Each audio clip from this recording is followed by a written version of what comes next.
Identify करो कौन सी yes sir. Process कौन सी इस पे। हाँ सर फर्स्ट वाला आइसोबेरिक है, second adiabatic, third isothermal, fourth है आइसोकोरिक। कौन सी वाली? ये फर्स्ट वाले ग्राफ में। हाँ सर। बताओ जल्दी जल्दी। फर्स्ट वाली कौन सी है? आइसोबेरिक। फर्स्ट वाली है आइसोबेरिक। आइसोबेरिक मतलब ये है ना, ये फर्स्ट है। फिर सेकंड फोर्थ वाली भी सेकंड वाली एडियाबेटिक है, थर्ड वाली आइसोथर्मल है, और सेकंड वाली कौन सी है? एडियाबेटिक। और थर्ड वाली आइसोथर्मल। हाँ सर। थर्ड वाली एडियाबेटिक है। स्लोप ज्यादा किसकी होती है? तो सेकंड वाली सर एडियाबेटिक। एडियाबेटिक की स्लोप ज्यादा होती है, ध्यान रखना। तो इसमें ज्यादा स्टीप कौन सी दिख रही? थर्ड वाली। ये थोड़ी फ्लैट है ना, ये इसकी स्लोप कम है, इसकी स्लोप ज्यादा है। तो ये कौन सी है? अगर 2 और 3 में दो ही प्रोसेस है, एक एडियाबेटिक और आइसोथर्मल, तो डेफिनेटली इसमें ये एडियाबेटिक और ये आइसोथर्मल है। एडियाबेटिक इज 3 एंड ये वाली कौन सी आपकी आइसोथर्मल है। समझ गए? तो ये पता पड़ेगा यहाँ पे, इट इज आइसोबेरिक, ये हो गई तुम्हारी आइसोथर्मल, ये हो गई एडियाबेटिक, और ये कौन सी हो गई? आइसोकोरिक। समझ गए? अरे समझ गए कि नहीं? हर्ष? स्लोप, हाँ स्लोप ज्यादा एडियाबेटिक की होती है, गामा टाइम्स होती है, ध्यान रखना। अब ये वाले बताओ, सेकंड वाले ग्राफ में, इसमें पहचानो जरा। सर फर्स्ट वाला आइसोकोरिक है। फर्स्ट आइसोकोरिक, फोर्थ आइसोबेरिक है। Isochoric sir. फर्स्ट वाली प्रोसेस है isochoric volume constant, it is isochoric. ये वाली हो गई आइसोबेरिक। अब ये दो बची। सेकंड वाली एडियाबेटिक। हाँ सेकंड वाली एडियाबेटिक ज्यादा, थर्ड वाली ये एडियाबेटिक और ये आइसोथर्मल। ठीक है, तो आइसोथर्मल इज 3, फिर isochoric is 1, isobaric is 4, adiabatic is 2। ठीक है, समझ गए? ओके, स्क्रीनशॉट लो इस पेज का भी, स्क्रीनशॉट ले लो।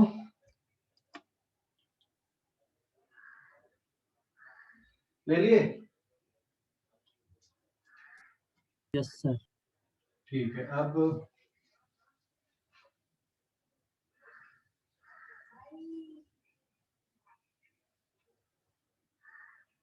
अगला क्वेश्चन है, ये भी ग्राफ से रिलेटेड।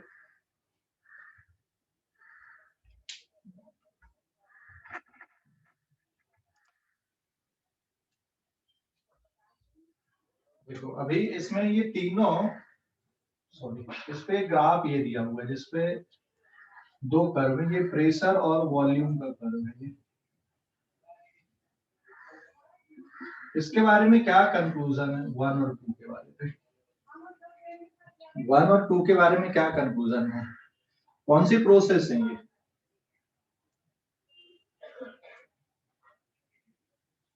और fixed amount of gas, 2 expansion process are given. Expansion process दी हुई है 1 और 2, है ना, वॉल्यूम चेंज होता है। क्या कंक्लूजन है? अगर ये वाली एडियाबेटिक प्रोसेस है, एक प्रोसेस कौन सी यहाँ पे? देखो इसमें कंक्लूजन क्या क्या आ सकते हैं, ध्यान देना। कंक्लूजन क्या क्या हो सकते हैं? ठीक है, कंक्लूजन ये हो सकते हैं कि इफ सेकंड वाली अगर एडियाबेटिक है देन फर्स्ट इज आइसोथर्मल। समझ गए? एक कंक्लूजन ये हो गया कि अगर ये वाली प्रोसेस आपकी एडियाबेटिक है तो ये आइसोथर्मल हो सकती है ना, आइसोथर्मल है। या फिर दोनों एडियाबेटिक भी हो सकती हैं, एक मोनोएटॉमिक गैस के लिए और एक डायटोमिक गैस के लिए। ठीक है, या फिर दूसरा कंक्लूजन ये हो सकता है कि जो स्लोप होती है एडियाबेटिक की, स्लोप ऑफ एडियाबेटिक क्या होता है भाई?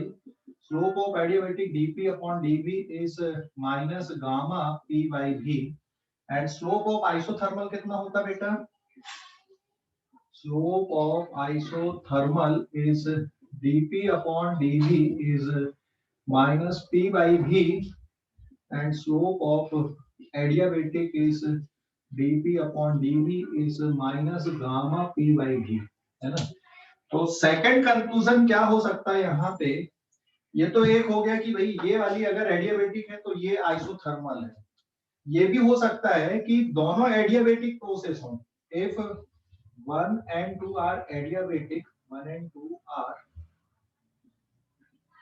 adiabatic, then अगर 1 और 2 एडियाबेटिक हैं तो फिर 2 वाली कौन सी वाली गैस के लिए रहेगा? तो यहाँ पे ध्यान देना, गामा की वैल्यू मोनो एटॉमिक के लिए कितना होता है? मोनो एटॉमिक गैस के लिए, मोनो एटॉमिक गैस के लिए होता 5/3, इट इज 1.67। गामा की वैल्यू डायटोमिक गैस के लिए कितना होता है? 7/5, इट इज 1.4 एंड गामा की वैल्यू पॉलीएटॉमिक गैस के लिए होता है 4/3, 1.33। मतलब गामा की वैल्यू सबसे कम किसके लिए होती है? पॉलीएटॉमिक गैस के लिए होती है।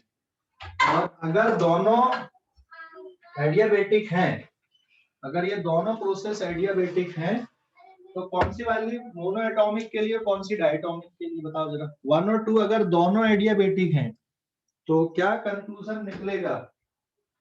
अगर ये दोनों एडियाबेटिक हैं तो ये हो सकता है कि इसकी स्लोप ज्यादा है, इसकी स्लोप कम है। देन सेकंड वाली जो प्रोसेस है, सेकंड वाला ये हो सकता है आपका मोनो एटॉमिक एंड फर्स्ट वाला आपका क्या हो सकता है यहाँ पे? डाई और पॉली, डाई एटॉमिक और पॉली एटॉमिक हो सकता है। एंड अगर मान लो सेकंड वाला डाई एटॉमिक है तो डेफिनेटली फर्स्ट वाली कौन सी वाली रहेगी? सिर्फ पॉली एटॉमिक हो सकती है। ठीक है, तो अगर ये दोनों प्रोसेस एडियाबेटिक हैं तो सेकंड वाली अगर मोनोएटॉमिक है तो डेफिनेटली फर्स्ट वाली या तो डायटोमिक रहेगा या ये पॉलीएटॉमिक है। और अगर ये डायटोमिक के लिए है तो ये पॉलीएटॉमिक है। और अगर ये वाला ग्राफ ऑलरेडी दे दिया है कि ये पॉलीएटॉमिक गैस के लिए एडियाबेटिक प्रोसेस, तो फिर फर्स्ट वाली डेफिनेटली कौन सी प्रोसेस होगी? आइसोथर्मल प्रोसेस होगी। ठीक है, क्योंकि पॉलीएटॉमिक के लिए अगर ये दे दिया। तीसरा एक और केस ये बन गया यहाँ पे, इफ सेकेंड वाली प्रोसेस इज एडियाबेटिक फॉर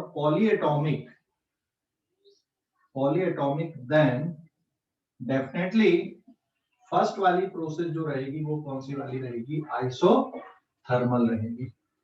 तो यहाँ पे ये 3 डिफरेंट ऑब्जर्वेशंस हो सकते हैं, 3 डिफरेंट कंक्लूजन हो सकते हैं कि अगर ये एडियाबेटिक है तो ये आइसोथर्मल हो सकती है, ये और ये दोनों एडियाबेटिक भी हो सकती हैं।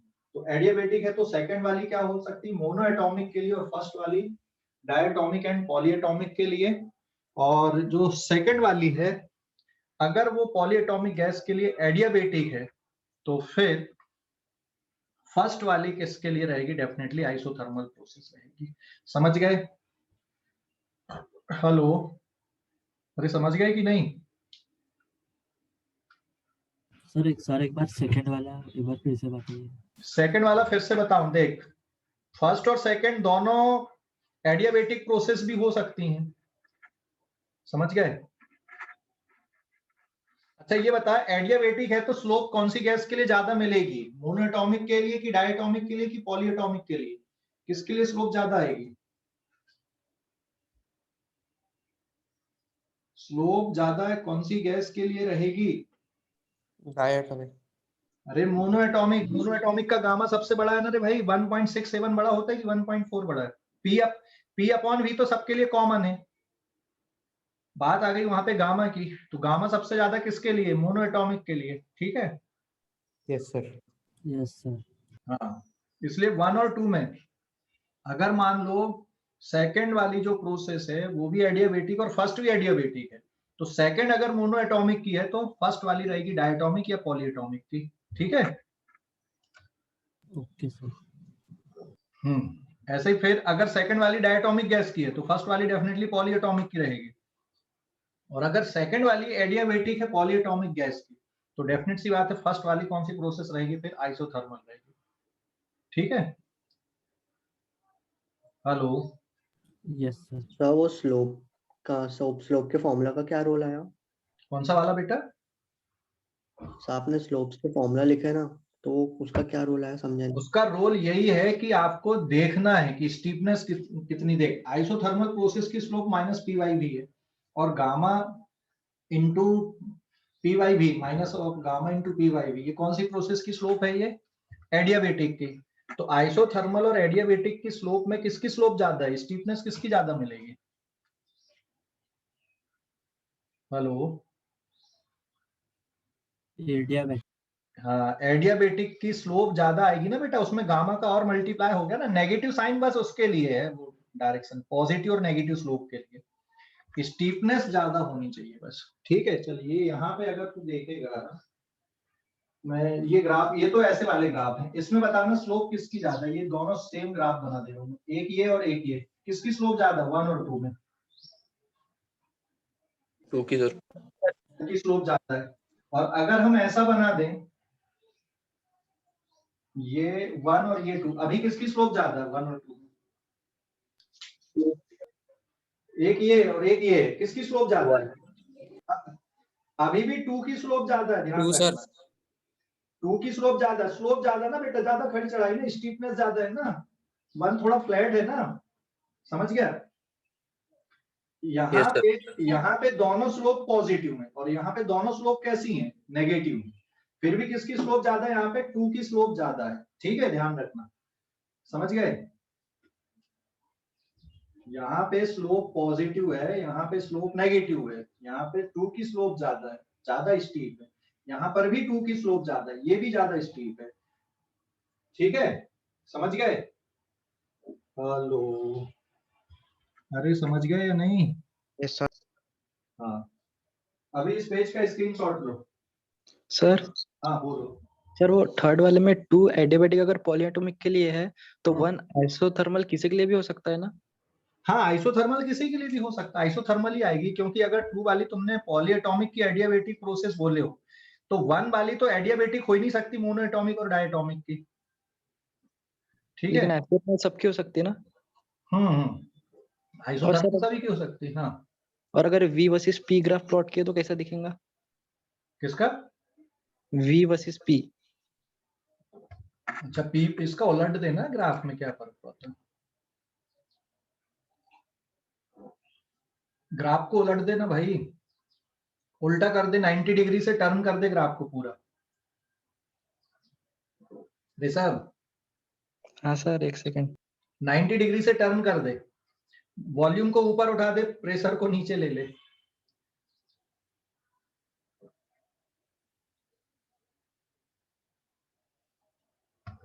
नहीं समझा कैसे?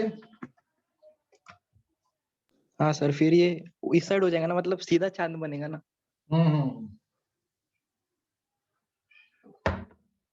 टर्न कर दो ना उसको बस।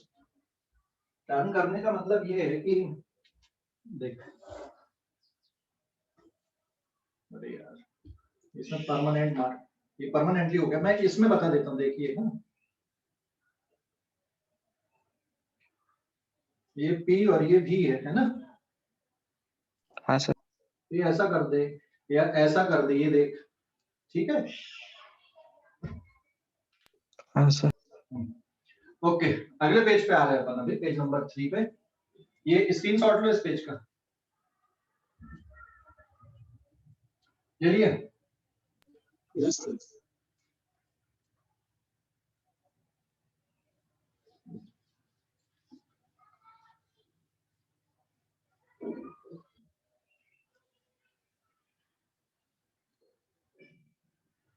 Now this is page number 3।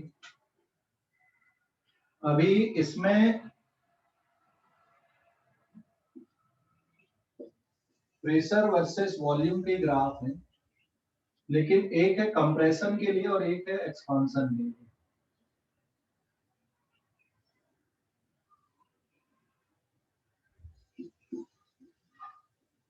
ये एक्सपांशन का ग्राफ है ना, और तीनों एडियाबेटिक प्रोसेस हैं।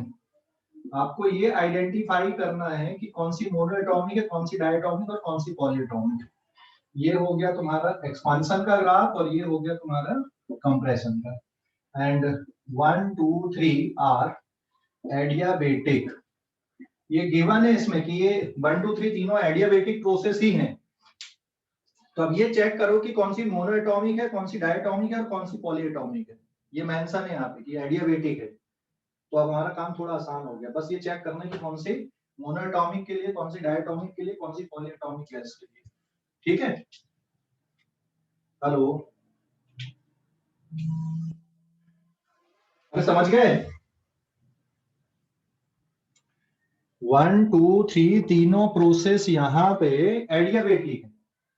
अभी ये बताओ 1 2 3 में कौन सी मोनोएटॉमिक गैस का है, कौन सी डायटॉमिक का, कौन सी पॉलीएटॉमिक का?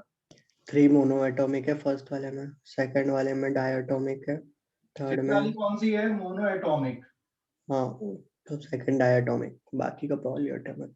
हाँ, दिस इज डायटॉमिक। और फर्स्ट वाली प्रोसेस कौन सी हो गई? For polyatomic. अब इसमें बताओ जरा, फर्स्ट वाली, सेकंड वाली और थर्ड वाली। फर्स्ट वाली कौन सी? स्टीफनेस ज्यादा है ना, बिल्कुल खड़ी चढ़ाई दिख रही ना? हेलो, फर्स्ट वाली बिल्कुल खड़ी चढ़ाई। गामा सबसे ज्यादा किसका? मोनोएटॉमिक का। तो फर्स्ट वाली कौन सी यहाँ पे? ये मोनोएटॉमिक है और ये सेकंड डायटॉमिक। और थर्ड वाली कौन सी गैस के लिए है? पॉलीएटॉमिक गैस के लिए। समझ गए? Yes. फिक्स दिया हुआ था कंक्लूजन कि भाई तीनों एडियाबेटिक प्रोसेस में। तो ये इस तरह से सोचना आपको। ठीक है, स्क्रीनशॉट ले लो इस पेज का, स्क्रीनशॉट ले लो। ले लिए? यस अब देखो एक और क्वेश्चन, फिर से ग्राफिकल क्वेश्चन एक और।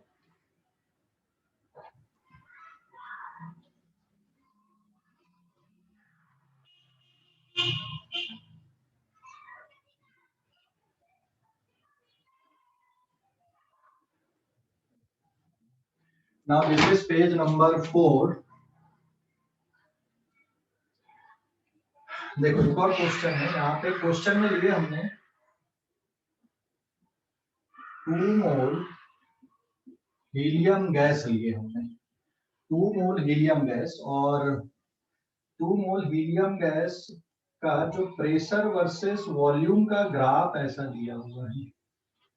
इधर पे लिए प्रेशर और इधर पे लिए वॉल्यूम।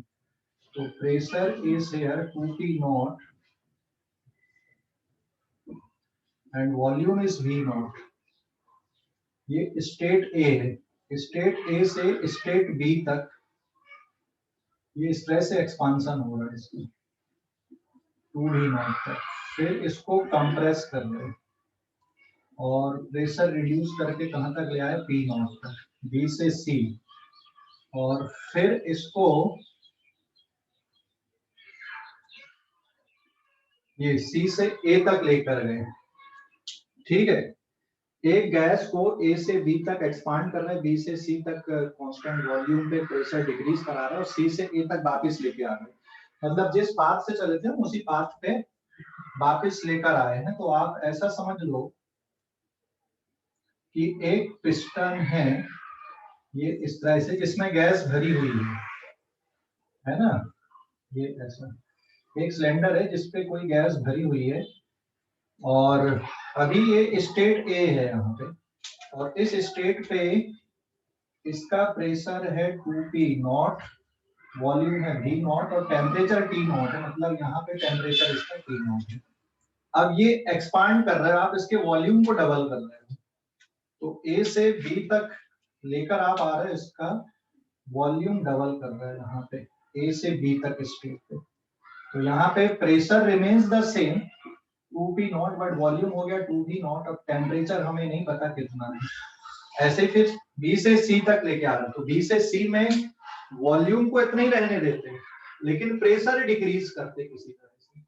और C से फिर वापस A तक आए और सी से ए तक की जो प्रोसेस है ये वाली, इट इज आइसोथर्मल प्रोसेस। ये आइसोथर्मल है सी से ए। फिर वापस गैस को आइसोथर्मली कंप्रेस कर रहे हैं। समझ गए? हेलो, समझ गए कि नहीं? गैस को वापस आइसोथर्मली कंप्रेस कर रहे थे। समझ गए प्रोसेस? हेलो, सर ये आइसोथर्मल वाली नहीं समझ। अरे आइसोथर्मली फिर से कंप्रेस कर रहे हैं, मतलब किसी सिलेंडर के अंदर आपने गैस भरा है, ठीक है, इधर मिटा के बता देता हूँ, चलो ऐसे देख ले तुम। उसको मैंने ग्राफ से एक्सप्लेन कर दिया। ये क्वेश्चन का मतलब ये हो गया यहाँ पे कि एक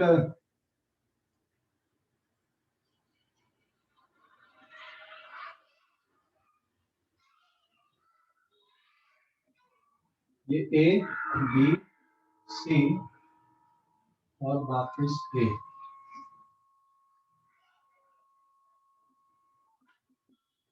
यहाँ पे कोई गैस भरी हुई है इसी। अब इसका वॉल्यूम को डबल कर दिया हमने।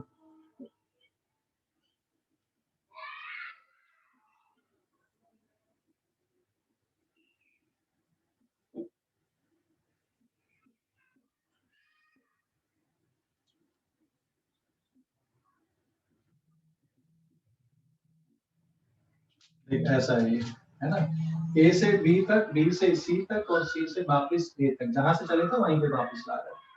कंडीशन क्या है, जब यहाँ पे सिलेंडर में आपने 2 मोल हीलियम गैस भर दिया है, it is 2 mole helium gas. हाँ, कौन सी गैस है यहाँ पे? Helium gas. और अभी ए कंडीशन पे जो है, यहाँ पे गैस का प्रेशर कितना है? यहाँ पे गैस का प्रेशर है 2V0, वॉल्यूम है V0 और टेम्परेचर है T0। फिर ए से बी तक इसको एक्सपांड करे अपन ने, ठीक है, समझ गए? ए से बी तक एक्सपांशन हो रहा है। और कैसा एक्सपांशन हो रहा है? प्रेशर कांस्टेंट है, मतलब बी पोजीशन पे पहुंचकर भी प्रेशर P0 है, वॉल्यूम हो गया डबल 2V0, लेकिन यहां पर का टेम्परेचर हमें नहीं पता। फिर सी तक गए तो सी तक में प्रेशर डिक्रीज हो गया, P0 बचा, वॉल्यूम उतना ही रहने दिए, टेम्परेचर अभी नहीं पता। और फिर वापिस ए तक आए, तो वापिस ए तक आ रहे तो प्रेशर भी हो गया 2V0, वॉल्यूम हो गया V0 और टेम्परेचर वापिस हो गया T0। लेकिन ये जो प्रोसेस है ए से बी तक, हम गैस को कैसा लेके जा रहे हैं? ए से बी तक है, ये कौन सी प्रोसेस? आइसोबेरिक। अरे समझ गए कि नहीं? ये आइसोबेरिक है। और ये कौन सी है? आइसोकोरिक। ये कौन सी प्रोसेस है? आइसोथर्मल। अभी समझ गए कि नहीं? हेलो, अरे समझ गए? हाँ, अभी समझ गए कि नहीं प्रोसेस कैसे क्या हो रहा है गैस का? तो एक सिलेंडर के अंदर आपने गैस भरा है, 2 मोल हीलियम गैस लिया है। एक स्टेट पे, गैस की स्टेट ए पे प्रेशर 2V0 है, वॉल्यूम V0 है और टेम्परेचर T0 है। अब बी पे पहुंचे, बी पे एक्सपांशन हो रहा है यहाँ पे, so this is isobaric expansion. Volume sorry pressure constant और इसको एक्सपांड कर रहे हैं गैस को। और फिर बी से सी में आइसोकोरिकली इसके प्रेशर को डिक्रीज कर रहे हैं। तो यहाँ पर वॉल्यूम इंक्रीज कर रहा है, यहां से यहां तक जाने पे वॉल्यूम कितना हो गया? अभी वॉल्यूम कितना था यहाँ पे? अभी वॉल्यूम था V0, अब वॉल्यूम कितना हो गया? 2V0। यहाँ पे प्रेशर कितना था? P0, अब प्रेशर कितना हो गया? सॉरी 2P0, अभी भी प्रेशर 2P0 है। यहाँ पे टेम्परेचर T0 है, लेकिन हमें यहाँ पर का टेम्परेचर अभी नहीं पता। यहाँ पे वॉल्यूम 2V0 है, लेकिन प्रेशर को रिड्यूस करके दिए P0 बचा, मतलब प्रेशर कम हो गया। टेम्परेचर के बारे में नहीं पता, इट इज Tc, ठीक है। लेकिन जब यहाँ पे पहुंच रहे तो वॉल्यूम रिड्यूस होके V0, प्रेशर बढ़ के 2P0 और टेम्परेचर वापस से T0 है, जहां से चले थे वहीं पे आ गए। और ये बोला गया कि ये आइसोथर्मल है। तो एक चीज तो पक्का हो गई हमको कि अगर यहाँ पर टेम्परेचर वापस T0 है और ये वाली प्रोसेस आइसोथर्मल है, तो ये कैलकुलेशन की जरूरत नहीं, ये टेम्परेचर कितना तुम्हारे पास T0 रहेगा। समझ गए ना? तभी तो आइसोथर्मल प्रोसेस बनेगी। क्लियर हो गया? तो मैं इसको इस तरह से डायग्राम से ना बता के मैंने इसको ये ग्राफ से एक्सप्लेन कर दिया यहाँ पे।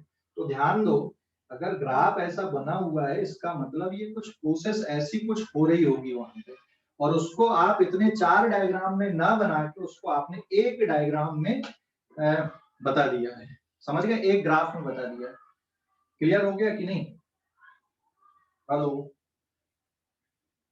अरे समझ गए? Yes sir. हाँ, जैसे क्रिकेट मैच देखते हो ना आप, जो ग्राफ आते हैं उसमें से देख लेते हो कौन से ओवर में कितने रन गए, फटाफट देख के पता चल जाता है ग्राफिकली। तो जब नहीं तो पूरा मैच देखो भाई, फिर तो पूरा मैच नहीं देख रहे हैं यहाँ पे, ये पूरा मैच हो गया पूरा इस तरह से, उसको हमने ये ग्राफ में डिस्क्राइब कर दिया पूरे प्रोसेस को। समझ गए? हेलो, अरे समझ गए कि नहीं? Yes sir. हाँ, तो अब इसमें कैलकुलेशन क्या करना है कि गैस को स्टेट ए से स्टेट बी तक गई, तो यहां पर का टेम्परेचर कितना हुआ इसका, गैस का कितनी हीट देना पड़ा गैस को, यहाँ पे कितनी हीट आपने बाहर से सप्लाई किए, ठीक है, कितनी हीट यहाँ पे बाहर से सप्लाई किए, कितना वर्क डन हुआ है, ए से बी तक ले जाने में इंटरनल एनर्जी में चेंज कितना है। तो और फिर इसके बाद अभी ये प्रेशर वर्सेस वॉल्यूम का ग्राफ है, तो आपको इसका वॉल्यूम वर्सेस टेम्परेचर का ग्राफ बताना है, प्रेशर वर्सेस टेम्परेचर का ग्राफ बताना है। तो हर एक प्रोसेस के लिए फाइंड क्या क्या निकालना आपको, first temperature at B end temperature at C. C का टेम्परेचर तो पता ही चल गया क्योंकि यहाँ पर का ये आइसोथर्मल प्रोसेस है, तो बताने की जरूरत ही नहीं है वैसे भी। फिर सेकंड आपको निकाल लेना है VT ग्राफ और ET ग्राफ, इसका बनाना है। और तीसरा आ जाएगा calculate delta Q and delta U and work done in all path और प्रोसेस, ठीक है, ऑल पाथ एंड प्रोसेस, सभी पाथ और सभी प्रोसेस के लिए delta Q, delta U and W आपको कैलकुलेट करना है। समझ गया क्वेश्चन कि नहीं? हेलो, क्वेश्चन समझ गया बेटा? Yes sir. हाँ, चलो अभी सबसे पहले ये बताओ, ए से बी तक के लिए कैलकुलेशन करते हैं सॉल्यूशन, ए से बी तक का कैलकुलेशन करने हैं। ए से बी तक का कैलकुलेशन कैसे आ जाएगा यहाँ पे? तो फर्स्ट पार्ट आ गया, पहले हम प्रोसेस ए बी ले लेते, ग्राफ सबसे लास्ट में प्लॉट करेंगे, सबसे पहले ए से बी प्रोसेस ले लें। तो what is A to B process, graph देखकर ही पता चलता है। तो ए से बी इज आइसोबेरिक प्रोसेस है। अगर ये आइसोबेरिक प्रोसेस है और 2 मोल आपने फिक्स कर दिया, गैस यहां पर से बाहर निकल के नहीं भाग रही, नंबर ऑफ मोल फिक्स है, प्रेशर कांस्टेंट है, तो आइडियल गैस इक्वेशन अगर आप लगाते हो PV इक्वल्स टू nRT, क्या क्या कांस्टेंट दिख रहा है यहाँ पे बताओ जरा? Pressure is constant, nR constant, इसका मतलब क्या हो गया, V is proportional to temperature in kelvin. आया ना, जवाब देना। अरे समझ गए कि नहीं? हेलो, समझ गए? PV इक्वल्स टू nRT लगा दे, प्रेशर कांस्टेंट है, नंबर ऑफ मोल कांस्टेंट है, गैस कांस्टेंट तो कांस्टेंट है ही, तो volume is proportional to temperature, लेकिन टेम्परेचर क्या में चाहिए, केल्विन में चाहिए यहाँ पे। तो अगर मैं मान लो ये टेम्परेचर आपका केल्विन में लेता हूँ, तो इक्वेशन क्या बन जाएगी यहाँ पे, ये कौन सा लॉ है बताओ, कौन सा लॉ है ये, V proportional to T at constant pressure and number of mole या fix amount of gas, Charles law है ना। तो सीधे सीधे ये लिख सकते हैं क्या अपन, VA upon VB is equals to TA divided by TB. This implies that VA volume कितना है, V नॉट, VB यहाँ पर का वॉल्यूम कितना है, 2V नॉट, A का टेम्परेचर T नॉट, B का टेम्परेचर आपको नहीं पता, इस पे ये V नॉट हो गया कैंसिल, तो TB will be given by 2T not, ये निकल गया टेम्परेचर, यहाँ का टेम्परेचर निकल के आ गया, कितना आ गया, 2T नॉट आ गया निकल के। समझ गए? हेलो, अरे बोलो तो। हाँ, तो टेम्परेचर आपने निकाल दिया, तो ये वाला टेम्परेचर भी पता चल गया भाई, इट इज 2T नॉट है।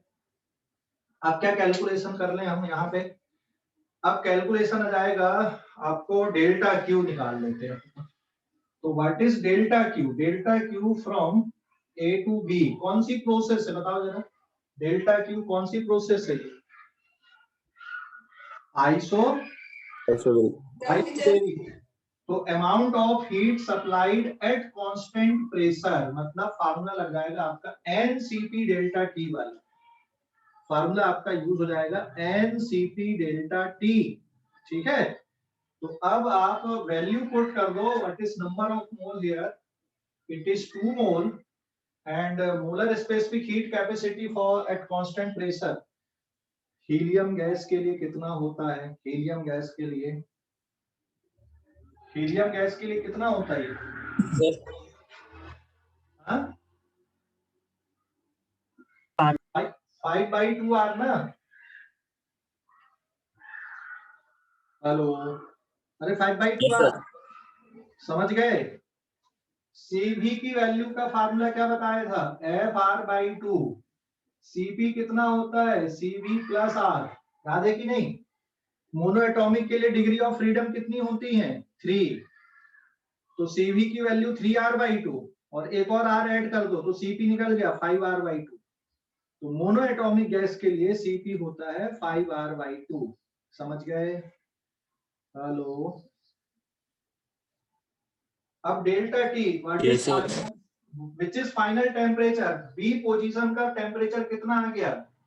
बी पोजीशन का टेम्परेचर आ गया तुम्हारा 2T0 माइनस T0। तो सॉल्व करने पे ये वाला आंसर आ जाएगा आपका, ये 2 से ये 2 कट गया, 2T माइनस T0 T0, मतलब इट इज 5R/T0 आंसर आ गया इसका। तो हीट सप्लाई इतनी हो रही है यहाँ पे। अब चेंज इन इंटरनल एनर्जी निकाल लो, डेल्टा यू ए से बी तक इंटरनल एनर्जी में चेंज, क्या फार्मूला लगाओगे इंटरनल एनर्जी में चेंज का? हेलो, इंटरनल एनर्जी में चेंज का कौन सा फार्मूला लगाओगे? NCV delta. हाँ, इट इज ऑलवेज, कोई भी प्रोसेस हो, NCV delta T, number of mole 2। CV कितना मोनो एटॉमिक के लिए?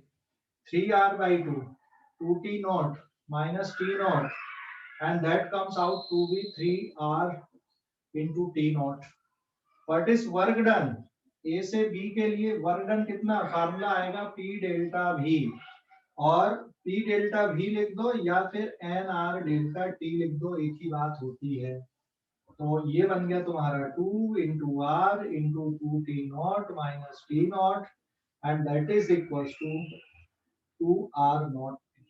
ठीक है, फर्स्ट लॉ ऑफ थर्मोडायनेमिक्स भी लगाएंगे ना, delta Q is equals to delta U plus W. देख ले, what is delta U? 3R0T। What is work done? 2R0T, 2RT0। Total कितना हीट आ गया? 5R0T। बराबर है, जस्टिफाई हो गई चीजें?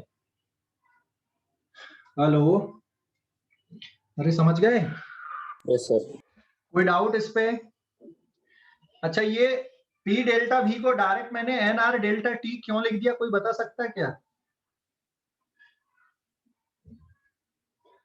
कोई बता सकता है P डेल्टा V को NR डेल्टा T क्यों लिख दिया मैंने? Pressure constant. क्या? प्रेशर कांस्टेंट है इसलिए। हाँ बिल्कुल सही, ये देख बिल्कुल शुरुआत में लिखा हुआ है, ये देख यहाँ पे प्रेशर कांस्टेंट है। तो अगर मैं डेल्टा ले लूं यहाँ पे, delta of P V is equals to delta of n R T, तो अगर प्रेशर कांस्टेंट है तो इसमें तो चेंज होगा नहीं, और यहाँ पर भी एनआर कांस्टेंट, यहाँ पे प्रेशर कांस्टेंट है, तो प्रेशर आ जाएगा बाहर, तो P delta V is equals to n R आपका बाहर जाएगा, कितना बचेगा? एनआर डेल्टा टी बचेगा। इसलिए ध्यान देना, अगर प्रेशर कांस्टेंट है और नंबर ऑफ मोल आपके कांस्टेंट है, तो P डेल्टा V किसके बराबर होता है? NR डेल्टा T के बराबर होता है। ध्यान रखोगे, अगर प्रेशर कांस्टेंट है तो प्रेशर बाहर आ गया, तो बचे कितना? डेल्टा V बचा। ऐसे यहाँ पे NR आपका कांस्टेंट है, ये भी बाहर निकल गया, तो कितना बचेगा? NR डेल्टा T बचेगा। इसलिए P डेल्टा V को हमने क्या लिख दिया यहाँ पे? NR डेल्टा T लिख दिया। समझ गए? सर अगर मोल कांस्टेंट नहीं रहता तो? तो बेटा प्रोडक्ट रूल लगाते, फिर अगर नंबर ऑफ मोल यहाँ पे कांस्टेंट नहीं होते तो प्रोडक्ट रूल लगा देते, ठीक है। Okay sir. Okay, sir product rule 3 के लिए भी रहता क्या एक साथ? क्या? अगर वेरिएबल रहे तो तीनों के लिए लगा सकते क्या प्रोडक्ट रूल? बिल्कुल बिल्कुल बिल्कुल, तीनों वेरिएबल हो सकते कि नहीं हो सकते। खुले बर्तन में तुम पानी गर्म कर रहे हो, लेकिन खुले बर्तन में पानी गर्म करोगे तो भी प्रेशर कांस्टेंट ही बना रहेगा ना वहां पे, तो एटमॉस्फेरिक प्रेशर के बराबर, ठीक है। या फिर ऐसा समझ ले कि एक पिस्टन है, उसमें कोई होल मोल है, तो उससे गैस भी बाहर निकल रही है, प्रेशर भी बदल रहा है और टेम्परेचर भी बदल रहा है। बन सकती है ऐसी प्रोसेस में कि तीनों वेरिएबल है, तब सिर्फ कांस्टेंट क्या बचेगा वहां पे, आर अकेला कांस्टेंट बचेगा ना। तो R equal to P V upon n T लिखोगे, बराबर, इक्वल टू कांस्टेंट। तो P1 V1 upon N1 T1 equal to P2 V2 upon N2 T2 करके करना पड़ेगा फिर, ठीक है ऋषभ। हाँ सर। और सर जैसे अगर 3 वेरिएबल और कोई भी XYZ कोई भी क्वांटिटी है, अगर ये तीनों वेरिएबल है, अगर अपन इनको डिफरेंशिएट करेंगे तो प्रोडक्ट रूल तीनों पे लगा सकते क्या? बिल्कुल बिल्कुल, तीनों पे लगेगा प्रोडक्ट तो सर रूल। कैसे लेकिन करेंगे लेकिन उसको? कैसे है वो, मतलब क्वांटिटी कैसी लिखी है, अगर मान लो x into y into z है तो फिर तीनों में लगेगा प्रोडक्ट रूल। हाँ तो सर कैसे लिखेंगे x into y into z को? अरे कितने पहले किसी किसी दो को एक मान लेना और दूसरे वाले को दूसरा मान लेना, तो 2 बार करके करना पड़ेगा इसको, ठीक है। हेलो, सर नहीं समझा। नहीं समझा, कोई बात नहीं, डाउट क्लास में बता दूंगा, मत परेशान हो, मैथ्स में सीखेगा ही वैसे भी, ठीक है। ठीक है सर। हाँ, 3 क्वांटिटी का प्रोडक्ट रूल मैथ्स में तो सीखेगा ही, अभी पढ़ाएंगे सब लोग, लेकिन 3 क्वांटिटी का तो पहले जगह कम है ना मेरे पास। ठीक है, मैं मिटा दूं इसको, स्पेस का स्क्रीनशॉट लो फटाफट। सर अपन ने डेल्टा क्यू जो लिया वो सिर्फ ए से बी तक के क्यों लिए? कहाँ बेटा? अपने पूरा पाथ बोले थे ना, तो अरे उसे तो अभी एक एक करके कर रहे हैं ना, अभी अभी ए से बी निकाले, अब कहां पर के लिए करेंगे, बी से सी, फिर किसके लिए करेंगे, सी से ए, फिर ग्राफ बनाएंगे। अभी इतना जल्दी खत्म थोड़ी हो गया क्वेश्चन, अभी तो शुरू हुआ है, ठीक है। अच्छा हाँ, अभी सर, ले फिर बाकी के आंसर तो जीरो चाहिए डेल्टा क्यू के। आएंगे, डेल्टा यू के 0 आएंगे, बाकी के डेल्टा नहीं। क्यू के भी आएंगे ना sir, change in temperature zero हो जाएंगे ना, देखो। देखते हैं अभी 0 आता कि नहीं आता, क्या है अभी देखते हैं ना, अभी ध्यान में रखना। स्क्रीनशॉट लो पहले इस पेज का, ठीक है। ले लिए क्या, स्क्रीनशॉट ले लिए? हेलो, देख तो अभी सेकंड वाले प्रोसेस पे आते हैं अपन ना।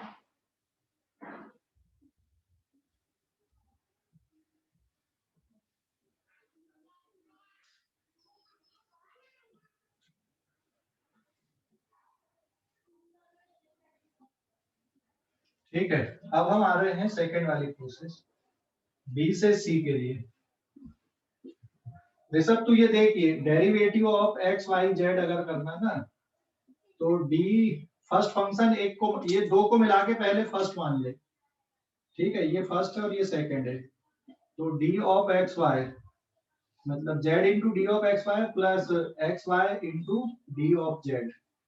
तो अब ये जेड इंटू, फिर से इसको डिफरेंशिएट कर देना, x into derivative of y plus y into derivative of x plus x y into derivative of z, ठीक है ऋषभ। हाँ सर। अभी समझ गया कैसे करना 3 फंक्शन का?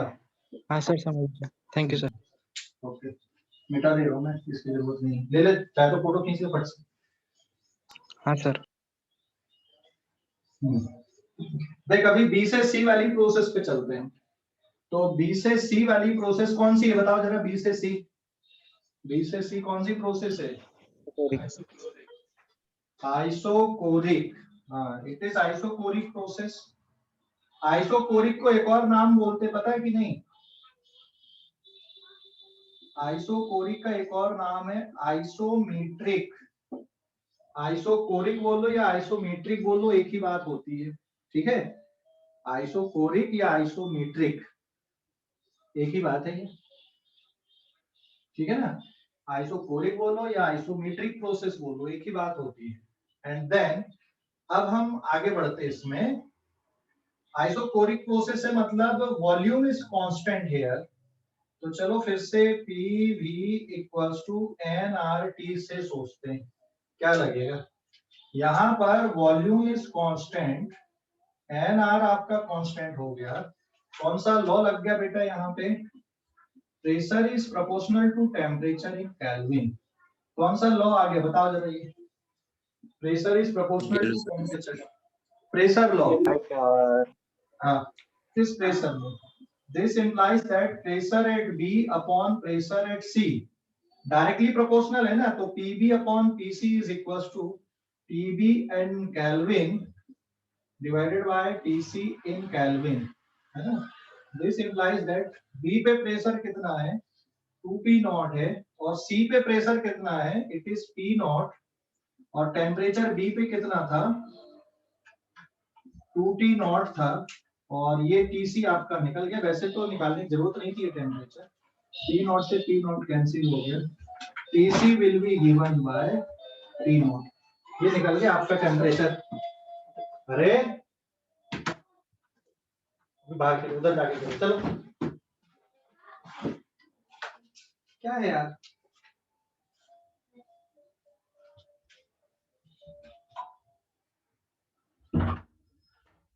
हाँ, तो सी पॉइंट का टेम्परेचर आपका निकल गया यहाँ पे, है ना? सी पॉइंट का टेम्परेचर निकल गया ना? Hello, yes sir. हाँ, देन अब आगे क्या आएगा? अभी सी पॉइंट का टेम्परेचर भी निकाल दिया आपने, इट इज टी नॉट आ गया। तो ये टी नॉट था, ये 2T नॉट है, और ये टी नॉट आ गया, है ना? देखो ये टी नॉट आया क्योंकि ये वाली जो प्रोसेस है अगली वाली, यहाँ पे ये 2T नॉट है और ये टी नॉट है, क्योंकि C से A आइसोथर्मल है, तो ये T नॉट है, तो ये भी T नॉट होना ही चाहिए। तो आप ये नहीं भी निकालते तो आपको पता चल जाता टेम्परेचर। तो ये ध्यान रखना आगे क्वेश्चन सॉल्व करते टाइम, अगर लिख दिया कि भाई ये आइसोथर्मल प्रोसेस है, तो आपको अननेसेसरी के ये स्टेप करने की जरूरत नहीं है ना एग्जाम में, आपका टाइम कंज्यूम करेगा। क्योंकि अगर ये आइसोथर्मल है तो यहीं से कर लो ना, आप क्यों इधर सोच रहे हैं? ये TC, ये सॉरी T नॉट है, तो ये भी T नॉट होगा डेफिनेटली, बस इसको कैलकुलेट करने की जरूरत है आपको। तो ये प्रोसेस लिखने की जरूरत नहीं है एज सच। अब हम यहाँ पे देख लेते हैं what is amount of heat supply. तो B से C में हीट सप्लाई का कौन सा फार्मूला आएगा? यहाँ पे हीट सप्लाई हो रही, कैसे हीट सप्लाई हो रही B से C में? वॉल्यूम कैसा दिख रहा है यहाँ पे? 2B नॉट और ये 2B नॉट, मतलब जो हीट सप्लाई हो रही है कांस्टेंट वॉल्यूम पे हो रही है। और फार्मूला क्या लिख दोगे यहाँ पे? NCV delta T, number of mole T, it is 3/2R, it is T naught minus 2T naught. So finally you will get this answer as कितना आ गया ये? -3R naught T, बराबर है? Hello, yes sir. हाँ, तो अब change in internal energy बताओ जरा, इसमें कितना आएगा? डेल्टा U B से C। इंटरनल एनर्जी में चेंज का फार्मूला, कोई भी प्रोसेस हो, कौन सा लिखते हैं हम? कोई भी प्रोसेस हो, change in internal energy of gas is always NCV delta T, तो it is again -3R not. And what is work done? B से C में वर्क डन होगा कि नहीं होगा? 0 आएगा सर। हाँ, क्योंकि वर्क डन का फार्मूला है P डेल्टा B, वॉल्यूम में कोई चेंज नहीं, वर्क डन इज 0। हो गया कि नहीं? मतलब अगर आप फर्स्ट लॉ ऑफ थर्मोडायनेमिक्स लगाते हो, delta Q equals to delta U plus W, तो ये वाली प्रोसेस में क्या हो रहा है? वर्क डन 0 है, ये 0 है आपका। तो delta Q is equals to delta U, मतलब जो हीट आप दे रहे हो या जो हीट निकल रही है वो सीधे सीधे किसके इक्वल है? यहाँ पे चेंज इन इंटरनल एनर्जी के इक्वल है। दूसरी बात, यहाँ पर माइनस साइन आया, ये माइनस साइन क्या शो कर रहा है कि B से C तक जाने में, यहां से यहां तक जाने में क्या हो रहा है बताओ जरा। ये स्टेट B है आपकी और ये स्टेट C है, यहां से यहां तक जाने में क्या हो रहा है? यहां से यहां तक क्या हो रहा है? तो C से वापस A तक आ रहे हैं। यहां से यहां तक जाने में यहाँ पे हीट देना पड़ रहा था, A से B तक आपको हीट देना पड़ रहा था, डेल्टा Q इज पॉजिटिव, जबकि यहाँ पे हीट क्या हो रही है? निकल रही ना बेटा हीट यहाँ पर। मतलब ये जो सिलेंडर है इससे हीट बाहर निकलेगी, ठीक है? System is rejecting the heat, समझ गए? हेलो, अरे समझ गए या नहीं? सर ये एक्सरसाइज कीजिए। क्या फिर से बता दो सर। फिर से बताऊं, देख यहाँ पे ए से बी में हीट देना पड़ रहा था ना, यहाँ पे आपको हीट देना पड़ा था, पॉजिटिव वैल्यू आई थी, ए से बी तक जाने में हीट देना पड़ा था। Hello, yes sir. और बी से सी तक जाने में अमाउंट ऑफ हीट कितना है, -3R इंटू टी नॉट। इसका मतलब क्या हुआ, बी से सी तक जाने में गैस ने हीट को सराउंडिंग में बाहर फेंक दिया, रिजेक्ट किया, समझ गए? हाँ, हीट बाहर निकाल रही गैस यहाँ पे। तो बी से सी तक की प्रोसेस में हीट बाहर निकल रही है, वॉल्यूम उतना ही है, प्रेशर डिक्रीज हो रहा है।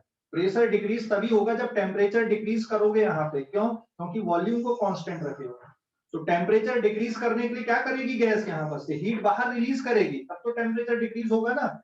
वॉल्यूम तुमने उतना ही रखा, प्रेशर को तुमको डिक्रीज करना है, इसका मतलब टेम्परेचर को डिक्रीज करना पड़ेगा। टेम्परेचर डिक्रीज करोगे तो अंदर की जो हीट है उसको बाहर निकालना पड़ेगा उसको, समझ गए? हेलो हेलो, अरे समझ गए या नहीं? Yes sir. हाँ, देखो वॉल्यूम सेम है, यहाँ पर का और यहाँ पर का वॉल्यूम सेम है, प्रेशर को कम कर रहा है। यहाँ पे प्रेशर 2P नॉट है, यहाँ पे प्रेशर P नॉट है, यहाँ टेम्परेचर 2T नॉट था, यहाँ टेम्परेचर T नॉट आया, है ना? तो वॉल्यूम उतना ही है, तुम प्रेशर डिक्रीज करना चाहते हो, तो प्रेशर कब डिक्रीज होगा, वॉल्यूम तुम्हारा उतना ही है, ये टर्म तुम्हारा कांस्टेंट है, प्रेशर तुम्हारा डिक्रीज हो रहा है, तो डेफिनेट सी बात है टेम्परेचर भी डिक्रीज हो रहा है। टेम्परेचर कब डिक्रीज होगा, जब गैस अपने अंदर की जो हीट है उसको क्या करेगी, बाहर रिजेक्ट कर देगी सराउंडिंग पे, समझ गए? हेलो, अरे हाँ या ना जवाब दो भाई। Yes sir. ठीक है, इसके बाद आते हैं अपन ना सी से ए, अगली प्रोसेस सी से ए पे वापस आते हैं। अरे 5th पेज था। 5th पेज है क्या ये? ले लो अभी स्क्रीनशॉट लो इस पेज का, ले लिए?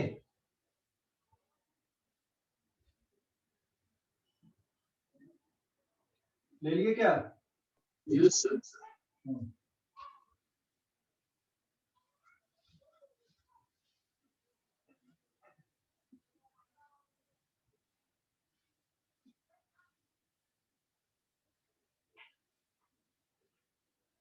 ठीक है, अभी 6th पेज पे।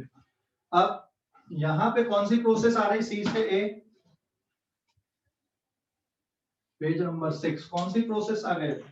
आइसोथर्मल। हाँ, ये है आइसोथर्मल प्रोसेस, वापस से। So this is isothermal process, ये थी आइसोकोरिक और ये थी आइसोबेरिक, ठीक है ना? अब आ गई आइसोथर्मल प्रोसेस। तो फिर से अब आते हैं अपन, it is third point of calculation, page number 6। तो सी से A it is isothermal process. Isothermal process में temperature is constant, delta T is 0 और पी भी इक्वल्स टू nRT अगर लगाते हो तो इसमें राइट साइड का पूरा टर्म आपका कांस्टेंट हो गया ये पूरा। तो P भी इज इक्वल्स टू कांस्टेंट, कौन सा लॉ बन गया ये बताओ जरा, कौन सा लॉ लग गया अब यहाँ पे? Boyle's law. यहाँ पे लग गया आपका बॉयल्स लॉ ना, बॉयल्स लॉ लग गया यहाँ पे। आगे की कैलकुलेशन करते हैं। सबसे पहले यहाँ पे देख लो, डेल्टा क्यू सी से ए, बताओ जरा फार्मूला क्या लिखोगे, n C delta T. Formula लिखा जाएगा आपका एन सी डेल्टा टी, क्योंकि ना तो कांस्टेंट प्रेशर है ना तो कांस्टेंट वॉल्यूम है, तो आपको सिर्फ मोलर स्पेसिफिक हीट लिखना है। अभी ये बताओ मुझे, इसमें कांस्टेंट टेम्परेचर पे जो मोलर स्पेसिफिक हीट होती है वो कितनी होती है, infinity, and T naught minus T naught is 0, तो 2 इंटू इन्फिनिटी इंटू 0, बताओ कितना आएगा आंसर, आएगा कि नहीं कुछ? 0 है? ओ भाई ध्यान रखना, 0/0, इन्फिनिटी अपॉन 0, 0 अपॉन इन्फिनिटी, 1 की पावर इन्फिनिटी, 0 की पावर इन्फिनिटी, इन्फिनिटी की पावर 0, ये सब नॉन डिटर्मिनेंट टर्म होते हैं, और अगर x मान लो कोई फाइनाइट नंबर है तो फिर x upon infinity is 0 and x divided by 0 is infinity, ठीक है, और x into 0 is 0 and x into infinity is infinity. But इनके बारे में आप कुछ नहीं बोल सकते, मतलब ये हीट का जो कैलकुलेशन है यहां पर से तो आप नहीं निकाल सकते, ऐसा समझ गए कि नहीं? हेलो, अरे समझ गए जी? इंफिनिटी इंटू 0 नॉट डिटर्मिनेंट, आप नहीं बता सकते कितना है। तो ये मेथड तो फेल हो गई आपकी अभी कैलकुलेशन की, तो इनडायरेक्टली जाना पड़ेगा। चलो इंटरनल एनर्जी में चेंज देख लेते हैं हम अब यहाँ पे। डेल्टा यू सी से ए आएगा कि नहीं आएगा? कोई भी प्रोसेस हो, it is N C B delta T, it is 2, it is 3/2 R, T naught minus T naught is 0, कुछ भी हो, it is 3r into 0, so it is 0। Internal energy में चेंज 0 आया है, समझ गए? मतलब यहां से यहां तक जब गैस को आप ला रहे हो आइसोथर्मली, आप कंप्रेस कर रहे हो, वॉल्यूम अभी 2 v नॉट है, फिर v नॉट तक गया, सो it is isothermally compression. Isothermally आप गैस को कंप्रेस कर रहे हो, ठीक है, ध्यान रखना। तो अगर ये आइसोथर्मल कंप्रेशन है तो change in internal energy is 0, ठीक है, समझ गए कि नहीं? इंटरनल एनर्जी में चेंज यहाँ पे 0 है, लेकिन वर्क डन 0 नहीं है। वर्क डन हो रहा है, आप जबरदस्ती गैस को दबा रहे हो, यहाँ पे वर्क डन हो रहा है, वर्क डन इज नॉट 0 है। तो वर्क डन का जो फार्मूला आएगा C से A तक, it is not equal to 0, और मैं अभी कैलकुलेशन नहीं बताऊंगा वर्क डन का। वर्क डन का कैलकुलेशन आपको P इंटीग्रेट करके निकालना पड़ेगा PdV से, ठीक है? आइसोथर्मल प्रोसेस में वर्क डन का कैलकुलेशन इंटीग्रेट करके निकालना पड़ेगा, और ये इंटीग्रेशन आपका आएगा नेगेटिव में, ठीक है? समझ गए क्यों आएगा नेगेटिव में? बता सकते हो नेगेटिव में क्यों आएगा? हेलो, एक्सपांशन है कि कंप्रेशन है? यहां से यहां तक एक्सपांशन है कि कंप्रेशन है? हाँ, तो जब भी गैस कंप्रेस होगी तो work done by gas is always negative, ठीक है? जब भी गैस कंप्रेस होगी तो work done by gas is negative, और गैस अगर एक्सपांड होती तो work done by gas is positive. तो यहाँ पे जो वर्क डन है वो नेगेटिव है, और अगर आप अब फर्स्ट लॉ ऑफ थर्मोडायनेमिक्स यहाँ पे लगाते हो, delta Q is equal to delta U plus W, तो इंटरनल एनर्जी में चेंज आपका 0 है। इसका मतलब डेल्टा क्यू सी से ए तक की प्रोसेस में work done from C to A, तो जो भी वर्क डन आएगा प्लस में या माइनस में, वैसे तो माइनस में ही आएगा, तो यहाँ पर जो हीट है वो इस तरह से निकलेगी, यहाँ पर जो भी वैल्यू आएगी वही हीट यहाँ पे रहेगी। अगर वर्क डन नेगेटिव मतलब हीट इससे बाहर निकल रही है। तो कांस्टेंट टेम्परेचर पे भी हीट बाहर निकलती है, ऐसा नहीं है कि टेम्परेचर नहीं बदल रहा तो फिर हीट बाहर नहीं निकलेगी, अंदर नहीं जा रही, होता है। जैसे 0 डिग्री सेल्सियस पे वाटर है और 0 डिग्री सेल्सियस का वाटर 0 डिग्री सेल्सियस के आइस में कन्वर्ट हो रहा है, तो हीट बाहर निकल रही, टेम्परेचर तो उतना ही है। 0 डिग्री सेल्सियस का आइस 0 डिग्री सेल्सियस के वाटर में कन्वर्ट हो रहा है, तो हीट दे रहे हो सेम टेम्परेचर पे। तो टेम्परेचर कांस्टेंट रहने से ये जरूरी नहीं है कि हीट एक्सचेंज नहीं होगी, ठीक है, स्टेट बदलती है। तो यहाँ पर तो गैसियस ही स्टेट है, यहाँ पे तो स्टेट नहीं बदल रही है। क्या हो रहा है यहाँ पे? वर्क डन हो रहा है यहाँ पे। तो जो आप वर्क कर रहे हो गैस के ऊपर, उसके कारण हीट बाहर जा रही है यहाँ पे, है ना? टेम्परेचर तो आपने फिक्स कर दिया, मतलब गैस की इंटरनल एनर्जी नहीं बदलेगी, लेकिन जो आपने वर्क किया वो कहीं ना कहीं तो जाएगा, तो वो क्या होगा? हीट के फॉर्म में बाहर निकल जाएगा वो वर्क, इसलिए उसकी इंटरनल एनर्जी वैसी की वैसी बनी रहेगी। और अगर हीट के फॉर्म में बाहर नहीं निकलेगा तो टेम्परेचर बढ़ेगा, तो फिर हम ये आइसोथर्मल प्रोसेस बोलने का मतलब नहीं फिर वहां पे। तो अगर आइसोथर्मल प्रोसेस है और आप गैस को कंप्रेस कर रहे हैं तो हीट गैस से बाहर निकलेगी, ठीक है? समझ गए? हेलो, अरे समझ गए कि नहीं? Yes sir. ओके, स्क्रीनशॉट लो इस पेज का, हो गया सर। पेज नंबर 7 पे। अब हम आते हैं ग्राफ प्लॉटिंग, है ना? ग्राफ प्लॉटिंग देखते, दोनों ग्राफ बनाते हैं अभी इनके। तो ये कैलकुलेशन तो हो गए हमारे, ग्राफ प्लॉटिंग देख लेते हैं अपन।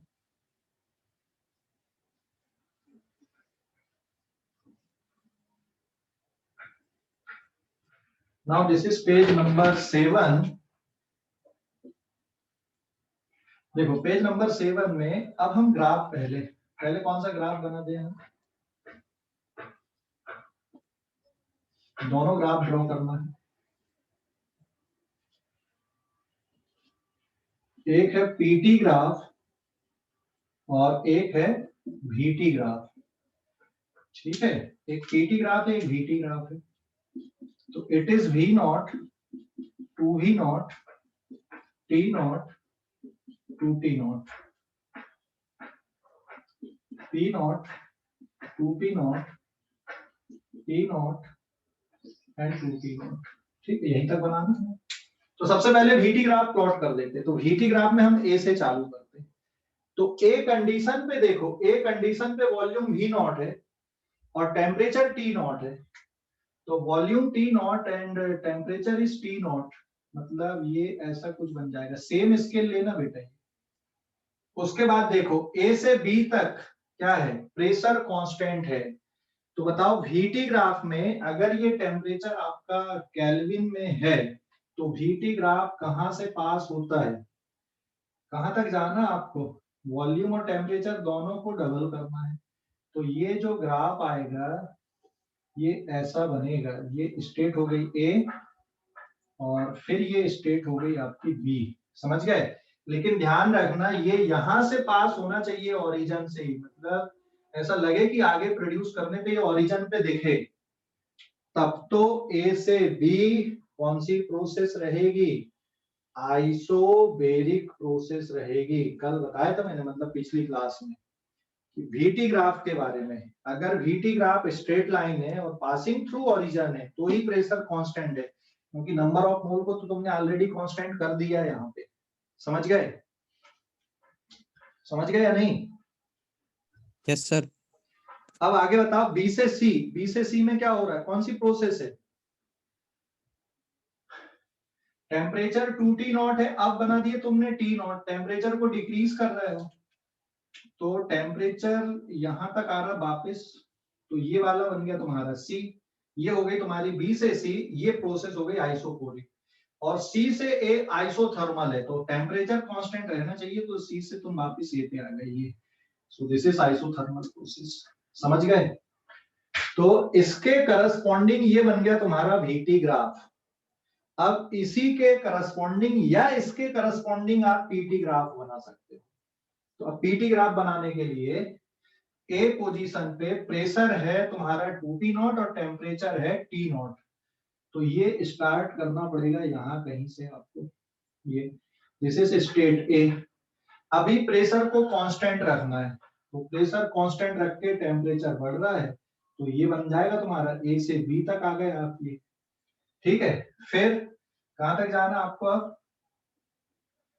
बी से सी में टेम्परेचर डिक्रीज करना है, लेकिन कौन सी प्रोसेस है, आइसोकोरिक। तो ध्यान देना जब भी आइसोकोरिक प्रोसेस होती है तो वो ओरिजिन से पास करना पड़ेगा तुमको, ये ऐसा, ये स्ट्रेट लाइन बनेगा and it is passing through origin. तो ये आ गया सी, और ये ध्यान देना ये भी यहीं पे आना चाहिए, है ना, ये ऐसा ठीक कर लेना ये। और सी से ए में फिर टेम्परेचर आपका कांस्टेंट हो गया वापिस ए पे पहुंच। तो ये ग्राफ ऐसा बन गया। तो इसके करस्पॉन्डिंग वीटी ग्राफ, पीवी, ये पीवी ग्राफ है, पीवी के करस्पॉन्डिंग ये वीटी ग्राफ हो गया, और इसी के करस्पॉन्डिंग ये पीटी ग्राफ हो गया, या इसके करस्पॉन्डिंग ये पीटी ग्राफ है, ये इसका ये वीटी ग्राफ हो गया, इसी का ये पीटी ग्राफ हो गया। अगर ये ग्राफ दिया है तो इससे आप ये वाला बना सकते हो, इसी से आप ये बना सकते हो, ठीक है। अगर ये ग्राफ दिया है तो इससे आप ये वाला ग्राफ ड्रॉ कर सकते हो, ये दिया है तो इससे आप ये वाला ग्राफ ड्रॉ कर सकते हो, मतलब तीनों ग्राफ बना सकते हो। पीवी ग्राफ भी बना सकते हो, वीटी ग्राफ भी बना सकते हो, पीटी ग्राफ भी बना सकते हो, समझ गए। हेलो, अरे समझ गए या नहीं, हेलो। Yes sir. कोई डाउट, कोई डाउट किसी को? है क्या? सर वो एसी वाले केस में आपने वर्क डन पॉजिटिव बोला था या नेगेटिव बोला था? ए से सी में बेटा वर्क डन नेगेटिव आएगा क्योंकि कंप्रेशन हो रहा है। Work done by gas is negative. अब केमिस्ट्री में और फिजिक्स में यही डिफरेंस होता है साइन कन्वेंशन का। केमिस्ट्री में आप गैस के अंदर क्या होता है वो कैलकुलेट करते हो, फिजिक्स में हम गैस हमारे लिए क्या कर रही है वो कैलकुलेशन चाहिए रहता है ना। तो वर्क डन का जो साइन कन्वेंशन है केमिस्ट्री और फिजिक्स में अलग अलग है। ठीक है, ठीक है अभी बताऊंगा ना, थर्मोडायनेमिक्स पढ़ेंगे तब उसको। सर V वर्सेस P में अगर स्ट्रेट लाइन रहा और ओरिजिन से पास नहीं किया तो प्रेशर कैसा रहेंगे? फिर प्रेशर कांस्टेंट नहीं होता, फिर तो वो बताना पड़ता। मैंने पिछली क्लास में बताया था ना, पूरा फंक्शन बना के पूरा सॉल्व करना पड़ता फिर वो, है ना। ऐसे नहीं कर सकते, ऐसे बता नहीं सकते वहां पे कि प्रेशर बढ़ रहा है कि कम हो रहा है। ठीक है, हेलो हर्ष, ठीक है सर। स्क्रीनशॉट लो इस पेज का। एक और क्वेश्चन, लास्ट क्वेश्चन, छोटा सा है, 2 मिनट का ही। तो ये एक क्वेश्चन किए देखो हमने कितनी सारी चीजें एक ही क्वेश्चन में कैलकुलेट कर दी है, समझ गए कि नहीं। एक ही क्वेश्चन उठाए हमने ग्राफ वाला, उसमें कितनी सारी डेटा हमने कैलकुलेट किए हैं। ठीक है, आगे बढ़ते हैं अपन अब। एक और क्वेश्चन छोटा सा है ये, लेकिन वो भी इसलिए ले रहा हूँ यहाँ पे कि केमिस्ट्री क्लास है नहीं, वैसे मैंने 5 मिनट आगे तक के लिए लिया था, मिटा दे रहा हूँ इसको मैं।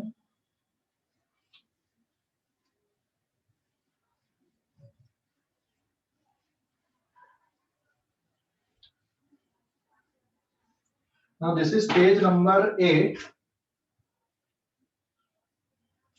एक क्वेश्चन ये ले रहे हैं हम यहाँ पे कि ये एक कंटेनर है ऐसा,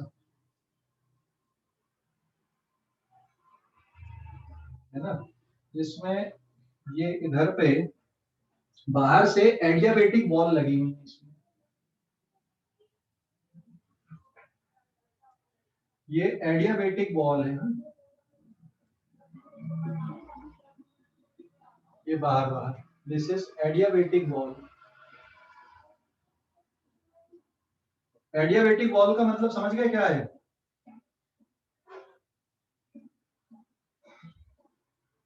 और ये कंडक्टिंग बॉल है बीच में, दिस इज कंडक्टिंग बॉल। हाँ, इधर पे 4 मोल हीलियम गैस रख दिया मैंने, 4 मोल हीलियम, इधर पे 2 मोल ऑक्सीजन गैस है।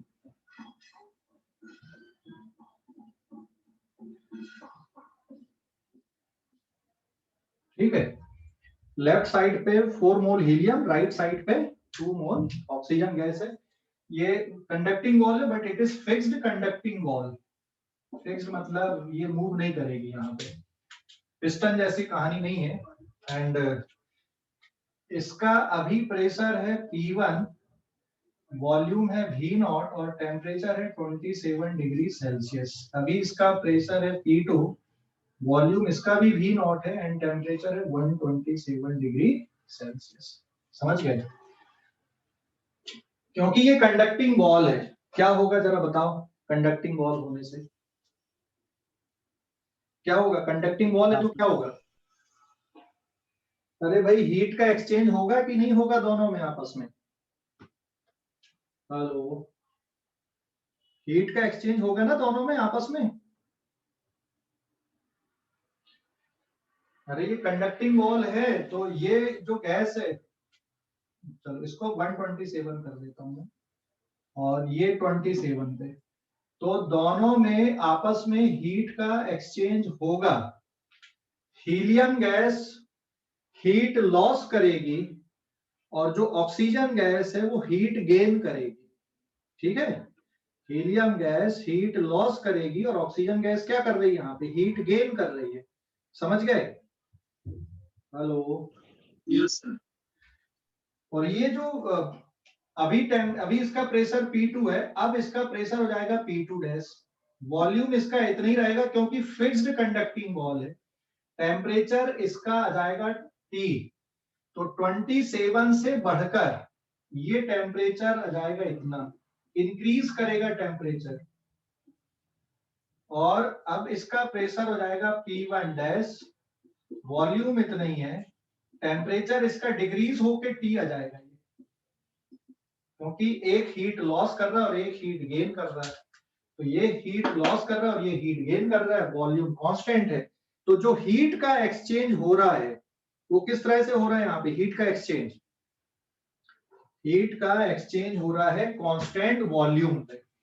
तो यहाँ पे मैं लिख दूं delta Q heat loss by helium, heat loss by helium is equal to delta Q heat gain by oxygen. ठीक है, heat loss by helium is equal to heat gain by oxygen by principle of calorimetry. तो फिर formula क्या लिखोगे, heat loss या जो gain है वो कांस्टेंट वॉल्यूम पे हो रहा है, वॉल्यूम फिक्स है यहाँ पे। ठीक है, तो it is delta qv of helium, ठीक है, and it is also delta qv of oxygen. तो N1CV1, और ये लॉस कर रहा है मतलब फाइनल टेम्परेचर माइनस आपको इनिशियल लेना पड़ेगा, तो इट इज 400 माइनस T, और ये हो जाएगा N2CV2 it is T minus 300। मैंने केल्विन में कन्वर्ट कर दिया है। ये 4 मोल है, हीलियम गैस के लिए होता है 3/2R, it is 400 minus T, and it is 2 into oxygen gas के लिए होता 5/2R, it is T minus 300। Solve कर दो तो ये कैलकुलेशन हो जाएगा 3R into 400 minus T, 5R into T minus 300, तो R से R भी कैंसिल हो गया, 1200 माइनस 3T। सर हाँ सर कैलकुलेशन में सर 6R चाहिए। कहाँ पे बेटा, 6R। अच्छा हाँ, सॉरी सॉरी सॉरी, ये हो जाएगा 2 तुम्हारा, तो ये हो जाएगा 6R, हाँ सॉरी। तो ओवरऑल कितना हो गया, बाकी बराबर है, यस सर। बाकी बराबर है, 3 2 6, ये 5 है, 2400 माइनस 60, 5T माइनस 1500 बराबर है। तो सॉल्व करने पे कितना आ गया ये 11T माइनस 3900, तो temperature will be 39 divided by 11, ठीक है ना। 39 डिवाइडेड बाय 11 कितना आ गया, आंसर बताओगे, 39 by 11,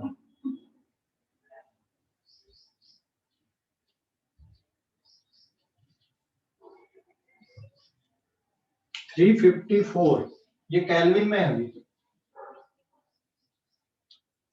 So temperature will be 354.5